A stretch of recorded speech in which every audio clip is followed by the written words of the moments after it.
আমরা 100% নিশ্চিত এবং তার থেকেও আমরা ভোট বাড়াবো। 64,000 থেকে বেশি ভোট বাড়ানি আশাবাদী। একদম। আচ্ছা, আপনারা কোন কোন জায়গায় ভোটে বেশি নজর দিচ্ছেন?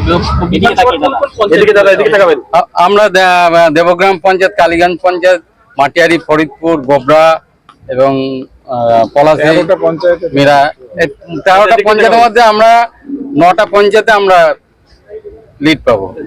আচ্ছা বলছি, আপনি এই যে ভোট যুদ্ধে নেমেছেন স্থানীয় একদম এলাকার মানুষ হিসেবে, এই তৃণমূলের যে পাহাড় প্রমাণ সংগঠন এর বিরুদ্ধে কতটা লড়াই দিতে পারবেন বলুন? দেখুন, তৃণমূল হচ্ছে দুর্নীতিগ্রস্ত দল, এটা সবাই জানে। আশি কালীগঞ্জ বিধানসভা আপামর জনগণ জানে একটা দুর্নীতিগ্রস্ত দল।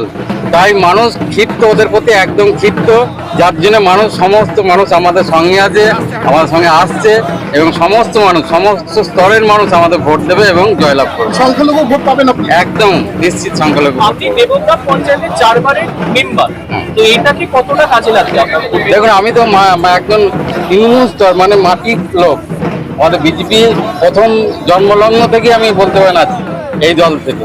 তারপরে সবাই আমার সঙ্গে আছে, আমাদের সঙ্গে আমাদের পার্টির নরেন্দ্র মোদী যে যোজনা, সেই যোজনা লোকে দেখছে এবং যেটা বাংলায় আমরা সুফল পাচ্ছে না, দিদির বাধা দিচ্ছে, সেই সুফল জন্য আমাদের জনগণ আমাদের ভোট দেবে এবং আশি কালীগঞ্জ বিধানসভা আমরা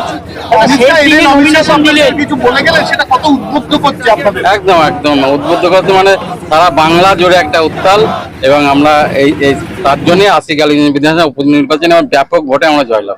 শেষ দিনে প্রচার করলেন, তৃণমূল অলরেডি জনসংযোগ শুরু করে দিয়েছে, কতটা ডিসঅ্যাডভান্টেজ মনে হচ্ছে আপনাদের? দেখুন, আমাদের তো একটা সর্বভারতীয় দল, যেটা আমাদের একদম মন্ডল স্তর থেকে জেলা থেকে রাজ্য এবং দিল্লি পর্যন্ত যার জন্য ক্যান্ডিডেট একটু লেট হয়, কিন্তু আমরা এই সময়ের মধ্যে আমরা সমস্ত জিনিস কভার করে ফেলবো এবং জয়লাভ করবো। একটা জিনিস শোনা যাচ্ছে যে আজকে জগন্নাথ সরকার এসেছিলেন, কিন্তু ওনাকে শোভাযাত্রার মিছিলে দেখা যায়নি। না, শোভাযাত্রা কে বললো? আমাদের শোভাযাত্রা করেই তো আসলাম আমরা।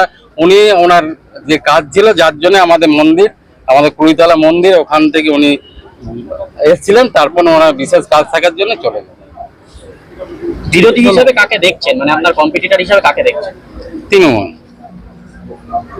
এখানে সিপিএম বা কংগ্রেস কতটা ভোট কাটবে বলে মনে করছেন? মানে তাদের ভোট কাটাটা কি প্রভাব ফেলবে এই ভোটে? দেখুন, এক একটা দলে এক একটা নীতি। আমাদের নীতি আদর্শে আমরা লড়বো।